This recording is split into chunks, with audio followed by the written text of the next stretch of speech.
அன்பு நெஞ்சங்களே, இறைவன் நமக்கு தந்த புதிய நாளிலே இறைவனுக்கு நன்றி கூறி இறை வார்த்தையால் நம் வாழ்வை பயனுள்ளதாக மாற்றுவோம். இறைவன் நம் அனைவரை நிறைவாக ஆசீர்வதித்து பாதுகாத்து வழி நடத்துவாராக. இன்றைய நற்செய்தி வாசக சிந்தனை தேர்ந்து கொள்ளப்பட்ட ஊழியர்.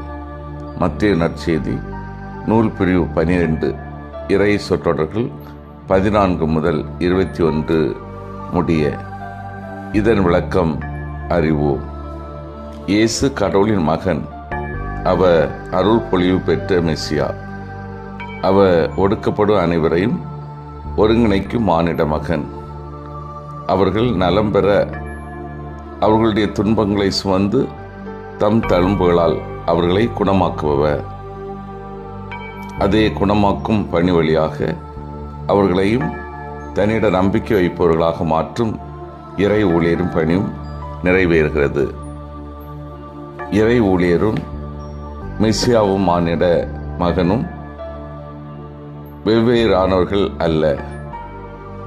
அவர்கள் ஒவ்வொருவர் பற்றிய இறைவாக்கும் இயேசுவில் ஒரு சேர நிறைவேறின என்பதுதான் மத்தேயு முன்வைக்கும் கருத்து. பிற இனத்தார் வாழும் கலிலேயாவில் பணி செய்ய தாவீதின் மைந்தன் இயேசு சென்றார் என்ற இறைவாக்கு நிறைவேறியதாக 4:14 தொடக்கத்தில் கூறுகிறது. கலிலேயா மக்களின் இனங்களின் சார்பாளராக மத்திய முதலாவது அடையாளப்படுத்தி அதன் மூலம் மக்கள் இனங்களுக்கு நீதி செய்யும் பணி நிறைவேறியதாக காண்கிறார். இப்படி பொருள் காண்பது யூத ரபிகளுக்கு கைவந்த கலை. இதற்காக அவர் விவிலியத்திலிருந்து எடுத்தாலும் பகுதியை சற்று மாற்றி அமைத்து மேற்கோள் காட்டும் தயங்கவில்லை. அன்பார்ந்தவர்களே, இன்றைய நற்செய்தி நமக்கு முன் 2 விதமான மனிதர்களை நிறுத்துகின்றது. ஒரு பக்கம் வன்முறையினாலும் கொலைவெறியினாலும் நிரம்பியிருந்த பரிசேயர்கள், இன்னொரு பக்கம் சண்டை சச்சரவு செய்யாத, நெறிந்த நாணலை கூட முடியாத சாந்தமும் மென்மை நிறைந்த இயேசு. நம் ஒவ்வொருவருக்குள்ளும் இந்த 2 வகையான குணங்களும் உண்டு. ஒரு பக்கம் சாந்தத்தோடும் அமைதியோடும் வாழ விரும்புகிறோம், அதற்கான முயற்சியில் ஈடுபடுகின்றோம். மறுபுறம் வன்முறை நம் சொல் மற்றும் செயல்கள் வழியாக தலை காட்டி விடுகின்றது. இந்த 2 குணங்களிலே எது நம்மிடம் அதிகமாக இருக்கிறது என்பதை பொறுத்தே நாம் பரிசேயர்களைப் போல இருக்கிறோமா அல்லது இயேசுவை போல இருக்கிறோமா என்பது தெரிய வரும். ஒவ்வொரு மனிதனுக்குள்ளும் விலங்கின் இயல்பு உண்டு, வானதூதரின் இயல்பு உண்டு, மிருகத்தனமும் உண்டு, புனிதத்தனமும் உண்டு, கீழான இயல்பு உண்டு, மேலான இயல்பு உண்டு. இந்த 2 இயல்புகளில் கீழான இயல்பை கட்டுக்குள் கொண்டு வர முயற்சிப்பதும் மேலான இயல்பை சிதறடிக்க வைக்க முயற்சி எடுப்பதுதான் உண்மையான கிறிஸ்தவ தன்மை. பரிசேயர்கள் இயேசுவை ஒழிக்க திட்டமிட்ட போதும் அவர் வன்முறையோ சண்டையோ இல்லாமல் அமைதியாக தம் பணியை செய்தார்.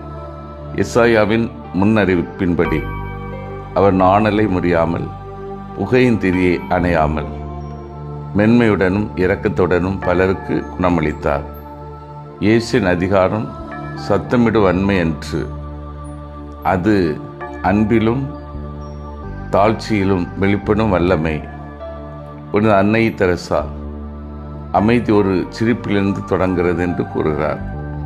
அன்பின் ஆவியோடு வாழும் நம்மிடம்தான் பிறர் நம்பிக்கை கொள்வார்கள். நம்முடைய சிறிய அன்பு செயல்களே மக்களுக்கு கிறிஸ்துவின் இரக்கத்தை உணர செய்கின்றன.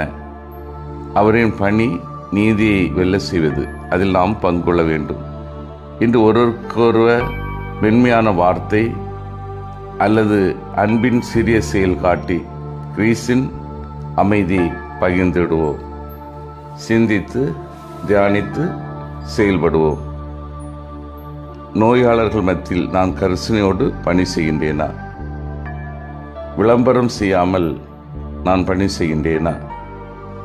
எனது வாழ்வின் செயல்கள் எல்லாம் இறைவனால் போற்றப்படக்கூடிய செயல்களாக உள்ளனவா?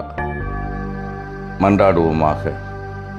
வல்லமைமிக்க இறைவா, நாங்கள் அனைவரும் நோயாளர்கள் மத்தியில் கரிசனையோடு பணி செய்யவும், விளம்பரம் செய்யாமல் பணி செய்யவும், எங்களது வாழ்வின் செயல்களெல்லாம் உம்மால் போற்றக்கூடிய செயல்களாக அமையவும் வரம் தாரும். ஆமீன்.